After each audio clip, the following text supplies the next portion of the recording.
नेता प्रतिपक्ष राहुल गांधी की टीम ने सदन में वो कर दिखाया जो कि पिछले 10 सालों में कभी नहीं हुआ। बेचारे ओम बिरला भी मुंह छुपाने को मजबूर हैं। प्रधानमंत्री नरेंद्र मोदी का चेहरा उतरा हुआ है और तो और गृह मंत्री अमित शाह खुद स्पीकर से संरक्षण मांग रहे हैं। जहां पहले प्रधानमंत्री नरेंद्र मोदी सदन में एंट्री मारते थे तो मोदी मोदी के नारे लगाए जाते थे। अब ये आलम हो चुका है कि राहुल गांधी आते हैं तो मोदी भाग खड़े होते हैं। अब भाग ही जाएंगे। आप समझते हैं कि किस तरीके से इंडिया गठबंधन ने एनडीए के छक्के छुड़ा कर रख दिए हैं। अब ऐसे हालातों में सबसे ज्यादा अगर किसी की हालत खराब है तो वो है स्पीकर ओम बिरला की। वो तो बेचारे अपनी कुर्सी को छोड़कर भाग भी नहीं सकते हैं। पहले तो 140 से ज्यादा सांसदों को सस्पेंड कर दिया, लेकिन अब किसी को सस्पेंड करने की हिम्मत नहीं हो पा रही है। तो आखिर क्यों सस्पेंड नहीं कर पा रहे हैं? 17वीं से लेकर 18वीं लोकसभा में क्या बदल गया है, आपको एक एक करके बताएंगे। राहुल और अखिलेश के बयान पर भी आएंगे, लेकिन उससे पहले इस वायरल बयान को ध्यान से सुनिए। एक 500 रुपीज नोट राइजिंग टू 16 के बाद तो 19 में चुनाव हो गए।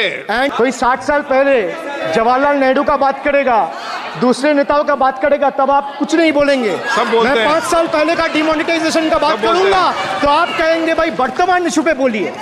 सर ये तो आप वीडियो में देख सकते हैं कि किस तरीके से टीएमसी सांसद अभिषेक बनर्जी ने ओम बिरला को मुंह पर बेइज्जती कर दिया। राहुल गांधी के बाद अगर किसी ने ओम बिरला को इतना बेइज्जत किया है तो वो है अभिषेक बनर्जी। आप देख सकते हैं कि बात वो कर रहे होते हैं नोटबंदी की, और जैसे ही नोटबंदी पर बोलना शुरू करते हैं ओम बिरला कहते हैं कि 2016 के बाद तो अब 2019 भी चुनाव हो चुके हैं। इस पर अभिषेक बनर्जी भड़क जाते हैं और कहते हैं कि कोई 60 साल पुरानी बात करता है, नेहरू की बात करता है, आपातकाल की बात करता है, तो आप चुपचाप सुनते रहते हैं। लेकिन हमसे बड़ी दिक्कत है, ये पक्षपातपूर्ण रवैया नहीं चलेगा। इस पर आप देख सकते हैं कि किस तरीके से ओम बिरला खिसियाते हुए नजर आते हैं। और यहाँ पर बोलती सिर्फ ओम बिरला की नहीं बंद हुई। आपको बता दें अभिषेक बनर्जी ने शाह मोदी की भी बोलती को बंद कर दिया है। तो सुना आपने किस तरीके से एक ही लाइन में संसद में खड़े होकर लोकतंत्र को परिभाषित कर दिया है। अभिषेक बनर्जी का कहना है कि देश में अगर कोई मालिक है तो वो जनता मालिक है, पब्लिक मालिक है, यहाँ पर कोई नेता मालिक नहीं है।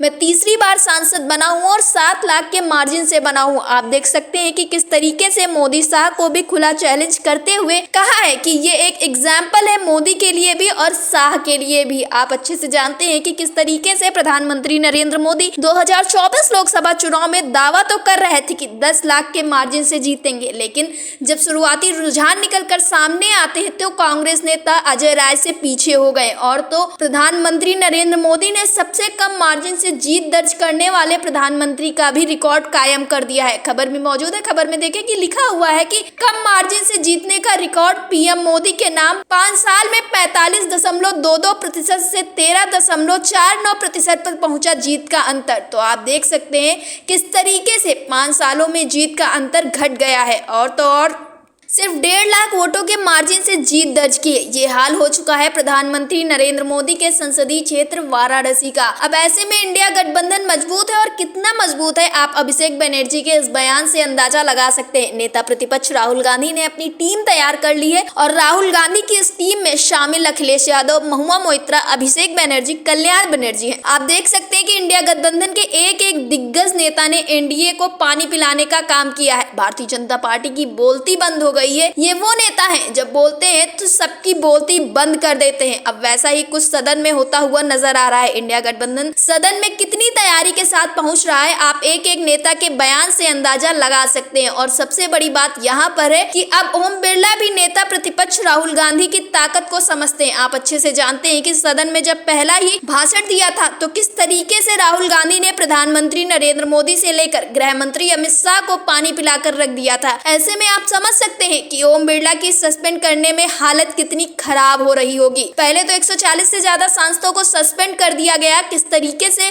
बिल पर बिल पास करवाए गए ये किसी से छुपा हुआ नहीं है। किस तरीके से एक तरफा सदन चलाया गया ये भी किसी से छुपा हुआ नहीं है। लेकिन अब मजबूत विपक्ष है और इस मजबूत विपक्ष की ताकत अब ओम बिरला को भी समझ में आ गई है। और यहाँ तक रही सदन की बात, तो सदन में मैं आपको बता दूं कि जब सदन का सत्र शुरू ही हुआ था तभी राहुल गांधी ने कह दिया था कि इस बार ये नहीं चलेगा कि आप माइक ऑफ कर दें। इस बार मजबूत विपक्ष है, इसलिए सबको बोलने का मौका मिलना चाहिए। और तो और अखिलेश यादव ने कह दिया था कि ऐसा नहीं है कि पूरे के पूरे विपक्ष को उठाकर सस्पेंड कर दिया जाए। कार्रवाई अगर करनी है तो कार्रवाई सत्ता पक्ष पर भी होनी चाहिए। राहुल गांधी आगे कहते हुए नजर आते हैं कि so the idea speaker that you can run the house efficiently by silencing the voice of the opposition in non democratic idea looks. और उसके बाद अखिलेश यादव ये कहते हुए नजर आते हैं कि लोकसभा के निष्पक्षता इस महान पद की महान जिम्मेदारी है। आप लोकतांत्रिक न्याय के मुख्य न्यायाधीश की तरह बैठे हुए हैं। हम सबकी आपसे अपेक्षा है कि किसी भी जनप्रतिनिधि की आवाज दबाई ना जाए और ना ही निष्कासन जैसी कार्रवाई दोबारा सदन की गरिमा को ठेस पहुंचाए। आपका अंकुश विपक्ष पर तो रहता ही है, लेकिन आपका अंकुश सत्ता पक्ष पर भी रहे। तो आप देख सकते हैं कि किस तरीके से राहुल, अखिलेश, अभिषेक बनर्जी और उनकी पूरी टीम ने पानी पिलाकर रख दिया है। मोदी शाह को टेंशन देने का काम किया है। स्पीकर ओम बिरला की हालत खराब करके रख दी है। पहले ही ऐलान कर दिया था कि इस बार इंडिया गठबंधन मजबूत है, इस बार कमजोर मत समझना। आप देख सकते हैं मजबूती दिखाई है और नेता प्रतिपक्ष राहुल गांधी ने तो इतनी मजबूती दिखाई है कि बीजेपी की हालत टाइट दिखाई दे रही है। तो इन रुझानों से आप अंदाजा लगा सकते हैं कि आगे आने वाले दिनों में क्या क्या होने वाला है। 17वीं लोकसभा से लेकर 18वीं लोकसभा में सब कुछ बदल चुका है। स्पीकर वही है, लेकिन स्पीकर की हालत कितनी खराब हो चुकी है आप देख सकते हैं। ये वो स्पीकर है जो कि आपातकाल में जो नहीं हुआ वो कर दिखाते हैं। ये वो स्पीकर है जो सिर्फ और सिर्फ विपक्ष के 140 से ज्यादा सांसदों को सस्पेंड कर बिल पास करवाते हैं। ये वो स्पीकर है जो विपक्ष को बोलने का मौका नहीं देते, लेकिन अब तो स्पीकर को ही बोलने का मौका नहीं मिल रहा है। ऐसे में क्या कहेंगे और कैसे सस्पेंड करेंगे आप समझ सकते हैं। तो फिलहाल इंडिया गठबंधन की मजबूती पर, सदन की इस हालत पर आपको क्या लगता है? क्या इंडिया गठबंधन सत्ता पलट कर देगा? क्या इंडिया गठबंधन बड़ा खेला करने वाला है? क्योंकि इंडिया की मजबूती ऐसी, एनडीए कितना बैकफुट पर आ गया है ये समझने वाले अपने आप में समझते हैं। और तो और राहुल गांधी ने पहले ही कह दिया था कि एनडीए एक भूल कर दे इस सरकार को तो हम गिरा देंगे। तो फिलहाल इन दावों पर, सदन में बीजेपी की हालत पर, स्पीकर ओम बिरला की हालत पर आपकी क्या राय है हमें कमेंट बॉक्स में जरूर बताएं। वीडियो को ज्यादा से ज्यादा शेयर करें, सब्सक्राइब बटन दबाएं, हमारे चैनल को लाइक करें, सब्सक्राइब करें, ज्वाइन करें। फिर मिलते हैं अगली खबर के साथ, तब तक के लिए धन्यवाद।